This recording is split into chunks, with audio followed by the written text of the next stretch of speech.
Hello అండి, నేను ఝాన్సీని మన అడగర్ల ఝాన్సీ ఛానల్ నుండి మాట్లాడుతున్నాను.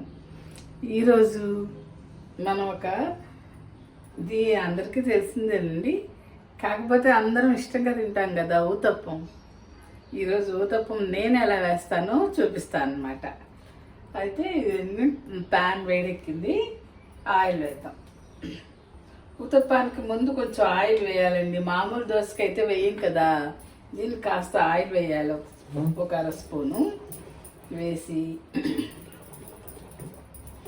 ఇది ఇడ్లీ పిండేనండి, ఇడ్లీ పిండే కొంచెం లూజ్ చేసుకుని వేస్తున్నాను అన్నమాట.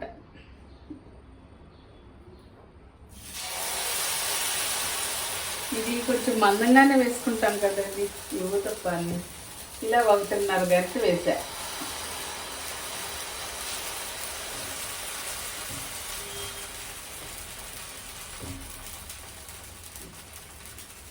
వేసి ఫ్లేమ్ కొంచెం మీడియంగా పెట్టుకోవాలండి. పెట్టుకుని దీంట్లోకి సన్నగా ఉల్లిపాయలు, పచ్చిమిరపకాయలు అన్నీ కట్ చేసి పెట్టుకున్నాను ఇక్కడ. ఇప్పుడు అవి పైన వేసేద్దాం.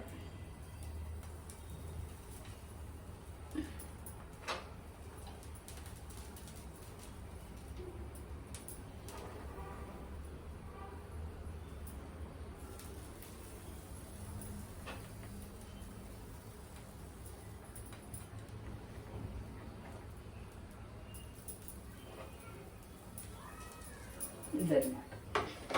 పైన కొంచెం ఒక పావు స్పూన్ కూడా కాదు, కొద్దిగా అలా ఆయిల్ వేసి కాస్త ఇలా అనేసి దీని మీద ఒక లిడ్ పెట్టేద్దామండి.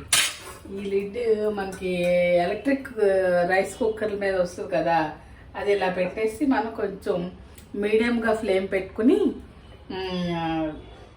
కాల్చాలన్నమాట. అప్పుడు చక్కగా ఊతప్పం బాగా కాలుతుంది. మళ్ళీ మీకు చూపిస్తాను. అయితే దీంట్లోకి ఏం చేస్తాను నేను,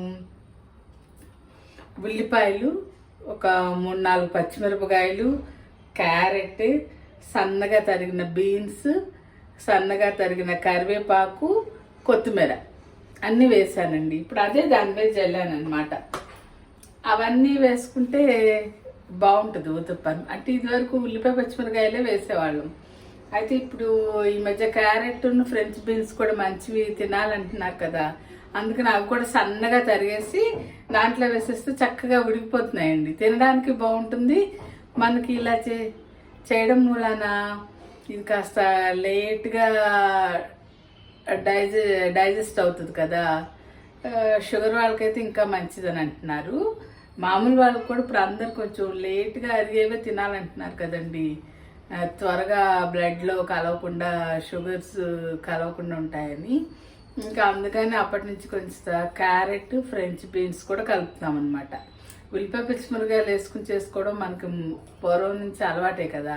దానికి కొంచెం కరివేపాకు, కొత్తిమీర కూడా సన్నగా కట్ చేసి వేస్తున్నాను అనమాట. అయితే ఇలా లిడ్ పెట్టడం వలన చక్కగా ఉడికినట్టు అవుతాయండి, బాగుంటాయి అవన్నీ.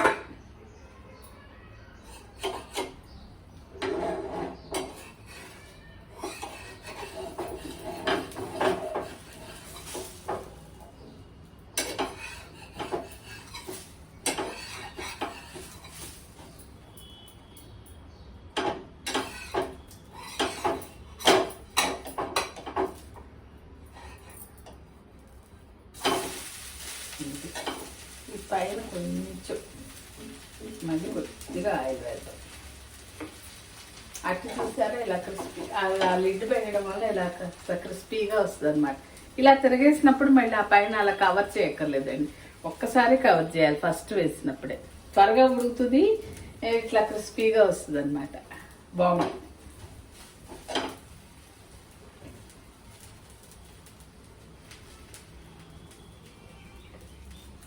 అయితే దీంట్లో కొంతమంది ఏం చేస్తారండి, ఇలాగా మినపరొట్టు వేసుకోవాలంటే బియ్యం నానబెట్టి కొంచెం ఆ బియ్యాన్ని రవరవగా రుబ్బి కూడా మినపిండిలో కలిపి వేసుకుంటారు.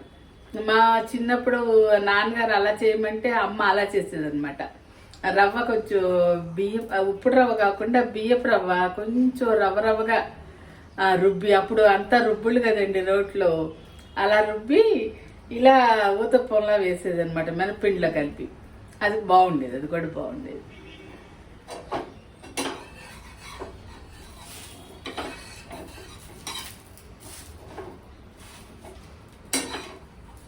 ఇదివరకు మరి ఉప్మాలు అవి కూడా అంతే కదండి, బియ్యం కడిగి ఆరిపోసుకుని తిరగలని అందరికి ఇప్పుడు జనరేషన్ వాళ్ళకి అసలు తెలియని కూడా తెలియదేమో. తిరగల్లో ఇలా ఇచ్చేసి ఆ రవ్వ తీసి జల్లిచ్చి అప్పుడు ఉప్మా చేసేది అమ్మ. తర్వాత మిక్సీలో వచ్చినాయి, ఇంకా మిక్సీలో వేసేసుకుని జల్లించి రవ్వ చేసుకోవడమే. ఇప్పుడు బీపు రవ్వ బయట కూడా దొరుకుతుంది కదా, అది తెచ్చుకుని చేసుకుంటున్నాం. అంతా మార్పు. అదే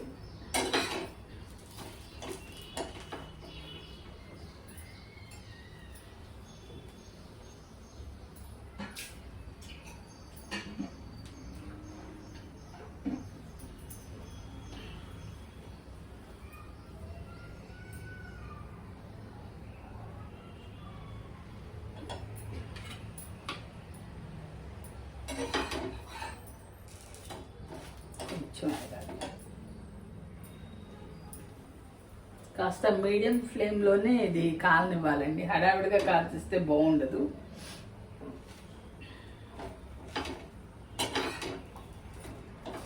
క్యారెట్, బీన్స్ అన్నీ ఉడికిపోతాయండి, వేగుతాయి బాగానే.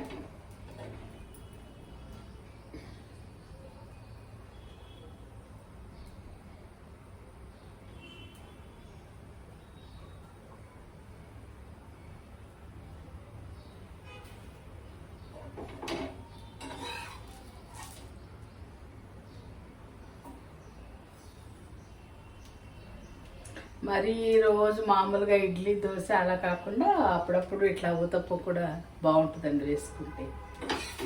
పిల్లలు కూడా కొంచెం ఇట్లా కలర్ఫుల్గా కనపడుతుంది కదా, ఇష్టంగానే తింటారు. చూసారా? కాకపోతే పిల్లలకి వేసినప్పుడు పచ్చిమిరపకాయ, చిన్న పిల్లలు అయితే పచ్చిమిరపకాయలు వేయకుండా వేస్తే బాగుంటుంది. ఇదండి, ఇది మన ఆంధ్ర పిజ్జా అన్నమాట. సరే ఉంటాను మరి. మన ఛానల్ని సబ్స్క్రైబ్ చేయని వాళ్ళు చూస్తే కనుక సబ్స్క్రైబ్ చేసుకోండి.